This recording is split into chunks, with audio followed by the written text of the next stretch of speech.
4 days missing. It was supposed to be a short drive. October 3rd, 2014, a Friday morning in rural Pushmataha County, Oklahoma. Gray clouds had settled over the Kiamichi Mountains. The trees were just beginning to shift from summer green to muted red. The air smelled of damp leaves and diesel fuel. Frank Mercer, 67, a retired mechanic, had planned to take his grandson, Caleb, fishing at the river just past State Route 2, a place he knew like the back of his hand. Caleb had just turned 10, thin, curious, a boy who still asked why more than when. They'd been talking about the trip for weeks. The plan was simple. Drive the old pickup down the ridge road, park near the gravel bank, and cast lines before the rain came in. But at 8:42 a.m., something went wrong. Frank's tires slipped on a curve he had taken 100 times before. The right side of the truck slid across the gravel edge. Mud, soft from recent storms, gave way beneath the tires. The vehicle careened off the road, down an embankment, and struck a tree trunk sideways with a crunch that snapped bone and steel alike. The airbag didn't deploy. Frank's shoulder broke. His head slammed against the driver's side window. And then everything was still, except for Arlo. The dog had been in the truck bed, an 8-year-old Rottweiler mix with thick shoulders and dark amber eyes. Frank had rescued him 5 years earlier from a shelter near McAllister. The dog never left his side after that. The impact had thrown Arlo forward, but not hard.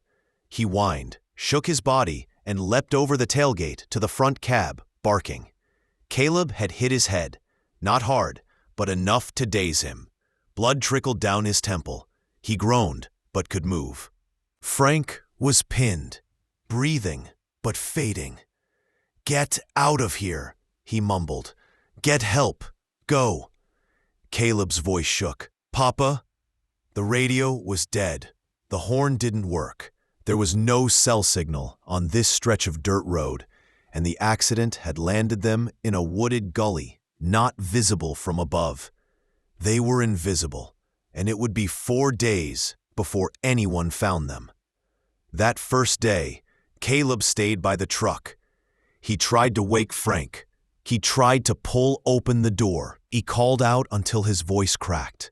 By late afternoon, Arlo began to pace. Then he stopped. He sniffed the air and stared toward the woods, ears forward. He nudged Caleb, then nudged again, harder this time, growled low, not in anger, but urgency. The boy hesitated. Arlo grabbed the boy's sleeve and tugged. Hard. Caleb stood, scared, dizzy, but followed. They walked north, following the faint smell of water and mud and pine. Arlo stayed half a step ahead, sometimes doubling back, always checking. The terrain was unforgiving. Slopes, rocks, thorn bushes. Caleb stumbled more than once. When he cried, Arlo stopped, circled, and waited. By sunset, they had reached an old pipeline clearing. Caleb sat down. Arlo lay next to him. Coyotes howled in the distance. The boy clutched the dog's fur and tried not to cry. They had no food, no water, no flashlight, only each other and miles of forest.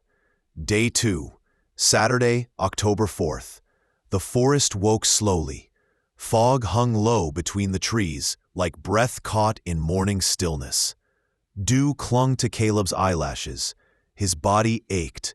His jeans were torn at the knees. His right sneaker was missing.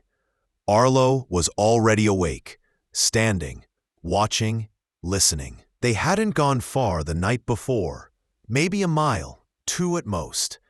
Caleb had curled up next to Arlo beneath a pine, his thin hoodie no match for the chill. He had shivered so hard it woke the dog twice. Arlo had pressed close all night, his warm body a living blanket.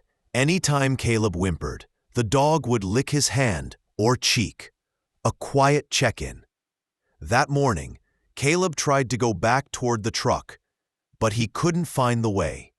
The trees all looked the same. There were no roads, no sounds of passing cars, no human voices, just the wind through the canopy and the rhythmic drumming of woodpeckers on distant trunks. He turned to Arlo. "What do we do?" The dog looked at him for a long second, then began walking again, slowly, deliberately, as if the weight of responsibility had shifted. No longer just a companion, now a guide. Back at the crash site, Frank Mercer was still alive, barely. A man named Nathan Cobb, who owned a ranch 20 miles west, had noticed the old man hadn't returned his usual Friday afternoon call. They'd fished together for years. Frank never missed their Saturday breakfast at Kelly's Diner in Antlers. By noon, Nathan had contacted Sarah Mercer, Frank's daughter and Caleb's mother. When she said she hadn't heard from either of them since yesterday morning, her voice cracked. That afternoon, Sarah filed a missing persons report, but no one knew where to start looking. By Sunday morning, a full-scale search and rescue operation was underway. The Oklahoma Highway Patrol, local deputies, and volunteers gathered at a mobile command unit set up off County Road 38, not far from where Frank had last been seen on a gas station security camera. They fanned out with maps, scent dogs, and grid assignments. But the forest was dense. Dozens of old service roads led nowhere. Most hadn't been driven in years. Helicopters flew low, scanning with infrared, but they never flew low enough. The trees were too thick. Meanwhile, in the woods, Arlo led Caleb toward a muddy ravine. They stopped near a trickle of brown water. Caleb dropped to his knees and scooped a handful into his mouth before Arlo barked and knocked the cup from his hands. He growled, a sharp warning sound. Caleb cried, "I'm thirsty!" But the water was bad. Arlo knew. It smelled of iron and rot. The dog paced until he found a shallow rock basin where the water ran clearer, colder. There, Caleb drank, sobbing between gulps. That night, they huddled beneath a fallen log. It rained, not a downpour, but enough to soak Caleb's shirt. Enough to chill his bones. Arlo licked the boy's face, curled tight against him, and didn't sleep once. Somewhere not far behind them, coyotes circled, but they never came close. Arlo stood watch the entire night, silent, unmoving, eyes glinting in the dark, like a sentry forged by instinct and love. Day 3, Sunday night into Monday morning. Caleb was no longer walking straight. His steps zigzagged. His lips were cracked. His skin had turned pale and blotchy in the dim forest light. He hadn't spoken in hours. Arlo nudged him constantly, under the elbow, at the knee, trying to keep him moving. Every time Caleb stumbled, Arlo stood over him until he got back up. They were headed west now, toward a rise that overlooked the valley. Arlo seemed drawn to elevation, perhaps to scent or some inner compass not even he understood. That night, they didn't stop under cover. They found an old deer blind half collapsed against a tree, and Caleb crawled inside. Arlo squeezed beside him and lay completely still, ears twitching with every shift of the wind. At one point, Caleb whispered hoarsely, "Will they find us?" Arlo didn't move, but its tail thumped once, quietly. Back at the command post, tensions were rising. Sarah hadn't slept in 48 hours.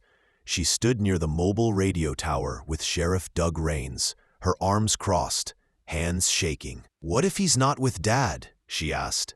"What if he wandered off? What if he's already—" "No," the sheriff said gently. "That boy's smart, and Frank's tough, and they've got that dog. That dog is old." Sheriff Rains shook his head. "Still smarter than half the men I know. They rechecked every trail camera within 5 miles. Nothing. Not a single confirmed sighting. Search dogs lost the scent at the first fork in the ridge road. The terrain swallowed them whole. Monday morning, day 4. Arlo stopped walking. He stood on a ridge, nostrils flaring, tail high. Below them, movement. A truck. 2 men in blaze-orange jackets. One of them held a long-range radio. Caleb fell to his knees. His vision was blurry. He saw the color, that bright orange, and began to cry. He couldn't scream. He didn't have the strength. But Arlo barked. Once, then again, and again. The men turned. One raised binoculars. The other grabbed the radio. "We've got a visual. Male child, possibly the dog. Repeat, we have eyes on a boy." Caleb collapsed. Arlo didn't leave his side. It took them 22 minutes to reach the ridge. When they arrived, Arlo bared his teeth at first, not in anger, but as a warning. He placed himself between Caleb and the men. Only when one of them knelt and offered water did the dog finally step aside. They lifted Caleb gently into a stretcher. A medic checked his pulse. Shallow, weak, but steady. He was severely dehydrated, slightly hypothermic, but alive. When they loaded him into the chopper, Arlo tried to climb in too, and when they told him no, he barked once and wouldn't stop. So they let him on. Sheriff Raines stood on the helipad an hour later, hat in hand, watching the chopper land at McCurtain Memorial Hospital. Sarah ran to the stretcher. She collapsed over her son's small frame, sobbing. The medical staff gently peeled her away, guiding Caleb into the ER. Then she saw the dog, covered in dirt, one ear bloodied, limps on both back legs. She dropped to her knees. "Thank you," she whispered. "Thank you, Arlo." The dog just leaned into her and closed his eyes. Caleb spent 4 nights in the pediatric wing at McCurtain Memorial Hospital. He was treated for dehydration, mild hypothermia, and a scalp laceration. His vitals stabilized quickly. The doctors said it was Arlo's body heat that had likely prevented worse outcomes. And Arlo's insistence on finding clear water, something even seasoned hikers failed to do, may have saved the boy's kidneys. The press called it a miracle, but to Sarah Mercer, it was something deeper than that. It was love, instinct, and the unwavering presence of a dog who refused to leave her son behind. Frank Mercer survived. He underwent 2 surgeries for internal bleeding and a shattered collarbone. The doctors said his survival, too, bordered on the miraculous. He and Caleb were reunited on the 5th day, just down the hall. Caleb ran, IV pole and all, and flung his arms around his grandfather's middle. "I thought you were gone," the boy said, crying into his flannel shirt. Frank choked on his words, eyes already red. "I thought I'd never see you again." Outside their window, Arlo lay on a folded blanket, bandaged but alert, watching. In the weeks that followed, the story spread.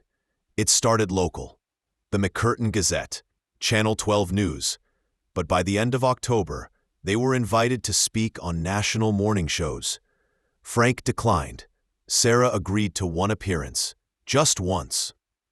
On NBC's Today, where Caleb quietly described how Arlo kept me warm, and Arlo found the men, and Arlo was the one who barked first. The host smiled. The segment ended. But in Pushmataha County, the story never ended. The Sheriff's Department held a ceremony on November 12, 2014. It wasn't fancy. Just a crowd outside the courthouse, folding chairs, and a small podium borrowed from the high school auditorium. They gave Arlo a silver tag engraved with, "For loyalty beyond measure, Arlo, 2006 to 2014. That winter, Arlo's health began to decline. The stress of the journey, his age, and the damage to his back legs had taken their toll. By March, his hindquarters were too weak to support him. Frank built a ramp to the porch.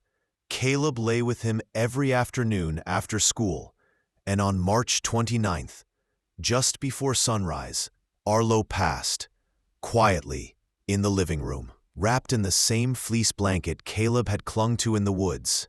They buried him under the oak tree behind Frank's house, just beyond the swing Caleb used as a toddler. Sarah had a flat stone engraved with his name and the words, "He stayed." That's all it said. That was all it needed to say. A year later, at the dedication of a new emergency helipad funded by community donations, Sheriff Rains spoke about the case.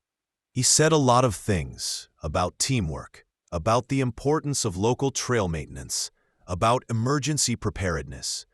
But then he paused, looked at the plaque behind him, and said, "There are heroes in uniforms, and there are heroes in fur. Sometimes the difference between life and death is who stays with you when you're scared. This dog, this soul, stayed." Caleb is 20 now. He volunteers with Search and Rescue Canine Oklahoma, training dogs to follow trails the way Arlo did. He speaks softly, never overstates what happened, never dramatizes it. But if you ask him how he made it through 4 days alone in the woods, he'll tell you this: "I wasn't alone." Narration outro. If this story touched you, don't scroll past it. Subscribe to the channel for more stories that honor those who stay. Like the video to help others find it. And in the comments, tell us about your Arlo, that one soul who never left your side. Because the ones who stay, they save us in more ways than we ever understand.